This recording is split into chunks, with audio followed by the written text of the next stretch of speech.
Mesdames, Messieurs, bonsoir. Comme à notre habitude, nous allons parler de l'Afrique, et plus précisément de la culture africaine. Ou mieux encore, nous allons nous focaliser sur un aspect de la pensée africaine. Nous savons, chers téléspectateurs, chers internautes, qu'il existe une forte corrélation entre le niveau d'évolution, du développement d'un peuple et son niveau de pensée.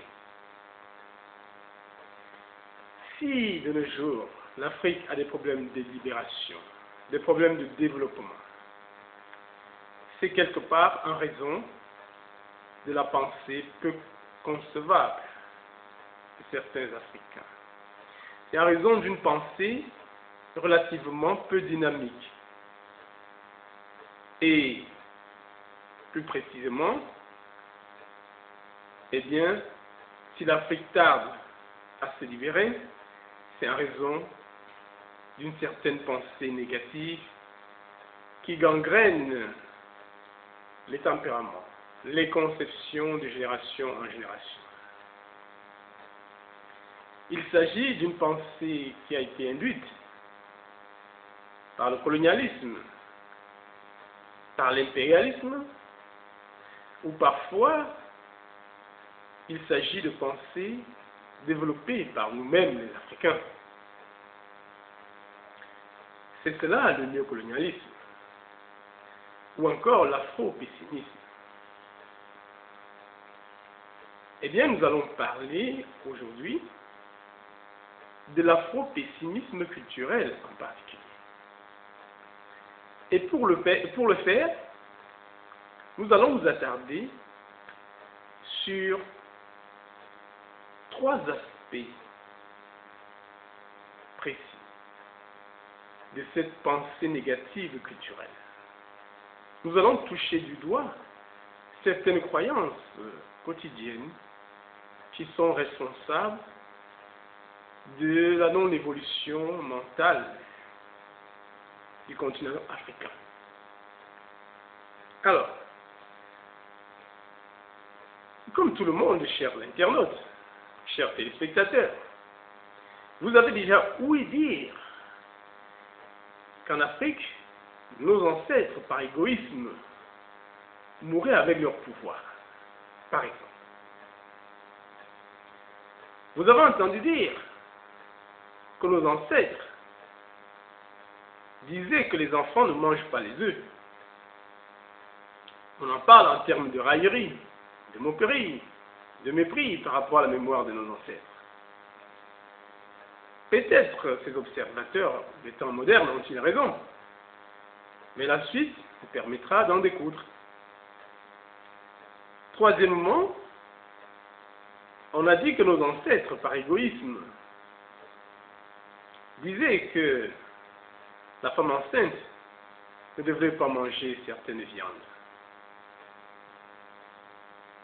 alors qu'il s'agissait de viandes succulentes, que c'était de l'égoïsme. Voilà trois visions, trois observations qui ont été faites à l'égard de la mémoire de nos ancêtres sur le plan culturel. Aujourd'hui, à la centrale panafricaine,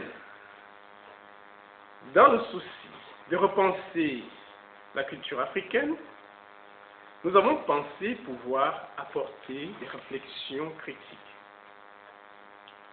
Nous avons pensé pouvoir apporter des répliques à ces analyses qui n'étaient pas nécessairement objectives.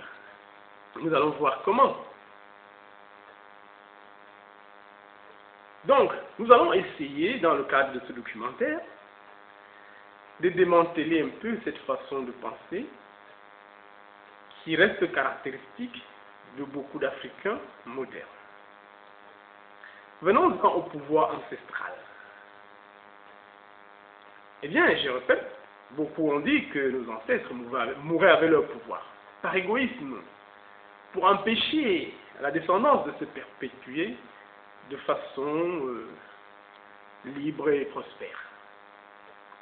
Mais alors, mesdames, messieurs qui nous écoutez, vous savez autant que moi que vos parents, nos ancêtres, que ce soit à travers les documents écrits ou à travers des documentaires, eh bien on a vu comment nos parents allaient dans la nature enseigner leurs connaissances médicales et médicinales à des touristes et chercheurs occidentaux venus en Afrique. C'était de façon assez libérale. C'était sans exigence. C'était la plupart du temps dans un esprit de générosité. Cette générosité qui est foncière dans la mentalité africaine. Deuxième argument. S'agissant du pouvoir, eh bien, un pouvoir, même si aujourd'hui beaucoup d'humains pensent que ça s'arrache, eh bien, un pouvoir, ça se mérite en réalité. Pour recevoir un pouvoir, même ancestral, il faut en avoir le profil. Ça veut dire que un parent qui a un pouvoir à transmettre, en réalité, il prend le temps d'observer parmi sa progéniture celui ou celle qui est le plus apte à pouvoir gérer ce pouvoir. C'est un peu comme la succession aussi. Il faut que le profil s'y prête. Donc, la transmission de pouvoir ne se fait pas automatiquement de père en fils. Il faut que certaines conditions soient remplies. Et d'autre côté, non seulement il arrive que parmi les enfants, il n'y ait pas quelqu'un ayant le profil, auquel cas le pouvoir peut être remis à une génération ultérieure, mais il arrive aussi qu'aujourd'hui, avec le temps moderne, que la jeunesse, parfois, lorsqu'elle connaît le village, c'est-à-dire la campagne, c'est-à-dire le lieu de résidence de ces détenteurs de pouvoir que sont les vieillards, eh bien, ils ont à peine le temps souvent de discuter avec ces vieillards, de leur poser des questions, d'échanger leurs connaissances modernes avec la sagesse des anciens. Combien sont-ils les jeunes qui aujourd'hui ne sont pas corrompus par la mentalité moderne qui est très inapte à ce pouvoir spirituel que transmettent nos parents? Chers téléspectateurs, chers internautes, j'ai connu une dame, aujourd'hui décédée, paix à son âme, qui me disait tout le temps, j'avais un oncle au village qui avait une grande connaissance de la nature, pour ce qui est des plantes médicinales. Pendant longtemps, il m'a invité à venir au village apprendre de cette connaissance. Jamais je n'ai eu le temps, jusqu'à ce qu'il meure. Ça, ce n'est qu'un exemple parmi beaucoup, chers amis. C'est dire que parmi les ancêtres africains, il y avait beaucoup de personnes intellectuellement généreuses. Ce n'est pas pour nier qu'il y ait des égoïsmes. Cela a existé, comme cela existe aujourd'hui dans les universités modernes aussi.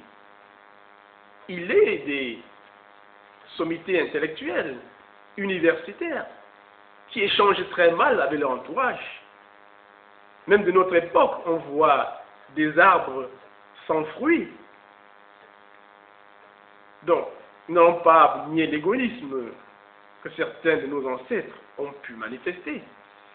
Mais nous nous opposons à l'idée qui veut que nos ancêtres, de manière unilatérale, aient été égoïstes dans la transmission de leurs connaissances. C'est une fausseté dont il faut se départir. Toujours parlant du pouvoir, chers amis qui nous écoutez, eh bien, le pouvoir peut se transmettre même en rêve.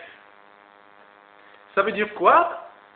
Un ancêtre, ou alors un parent qui n'a pas pu transmettre un pouvoir à un de ses enfants, faute de compatibilité, eh bien, ce pouvoir parfois peut attendre 2-3 générations pour être réintégré dans un corps prêt, alors en faire bon usage. Voilà l'autre aspect du pouvoir. C'est dire que nous autres Africains, on doit cesser de se morfondre, cesser de condamner nos ancêtres en laissant croire qu'ils sont morts avec leur pouvoir. Ces pouvoirs, ils sont là, détenus par les gardiens de la tradition africaine, à savoir ces personnes qu'on qualifie de patriarches, de tradis praticiens, bref, les chamans de la tradition africaine. Pour en venir en ce qui concerne les œufs, imaginez de nos jours, chers amis, que l'élevage industriel prenne fin. Rendez-vous compte que l'œuf naturel va reprendre toute sa puissance. L'œuf naturel qui aujourd'hui coûte parfois 3 fois plus cher que l'œuf industriel, ça pourra coûter 10 fois plus cher. Ça restera une affaire de privilégiés. Pourquoi en cette époque voudrait-on juger une culture passée en la retirant de son époque? Il y a anachronisme, il y a non-respect de la chronologie. De nos jours, par exemple, imaginez qu'un parent achète une voiture de marque Jaguar ou de marque Hummer pour son fils qui fréquente dans un établissement scolaire. N'est-ce pas qu'on dirait condamner ça? Est-ce qu'on trouverait normal que les gens d'ici 2050 ou 2100 viennent rire de nous parce qu'on a interdit des téléphones aux enfants en classe? Ce serait un peu faire la même erreur. Donc, nos habitudes de ces années 2000 peuvent être rigolos pour les enfants de 2050. Parce que ces habitudes seraient sorties de leur contexte et n'auraient plus le même sens. Voilà un peu l'erreur qu'on a commise en ce qui concerne nos ancêtres. Pour ce qui est des viandes succulentes qu'on prétend que nos ancêtres refusaient aux femmes enceintes, sachez, chers internautes, qu'en 1997 environ, 2 chercheurs suédois ont découvert que certaines viandes de brousse sécrétaient des toxines susceptibles de nuire à un fœtus, et donc que c'était des viandes indigestes pour la femme enceinte. Vous n'avez qu'à vous rendre sur l'Internet pour chercher des réponses à l'alimentation de la femme enceinte. Vous vous rendez compte que certaines viandes de brousse, du gibier, sont interdites pour la femme. Donc cela suppose que la science moderne, vers ces années 2000, a rattrapé une sagesse ancestrale. C'est dire que la connaissance intuitive de nos ancêtres peut surplomber, dans certaines conditions, la théorie ou la démonstration scientifique. On ne saurait être scientiste au dernier degré, comme certains le sont. Donc, chers amis, chers internautes, nous osons croire que beaucoup d'entre nous vont se départir de certains complexes d'infériorité. Nous devrons évoluer vers l'ère d'un certain afro-optimisme rationnel, car cela est exigible pour un décollage réel du continent africain. Nous avons essayé là, nous à la centrale panafricaine, de faire un travail de déminage de la pensée africaine, laquelle pensée a été minée par des conceptions colonialistes négatives. C'est juste un travail qui commence. Et à tout un chacun d'y apporter sa contribution.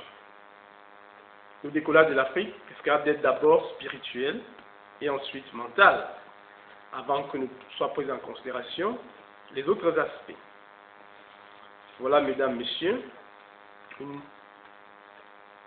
un autre documentaire que nous soumettons à votre appréciation. Au microphone de présentation, je suis comme Bernard. Merci.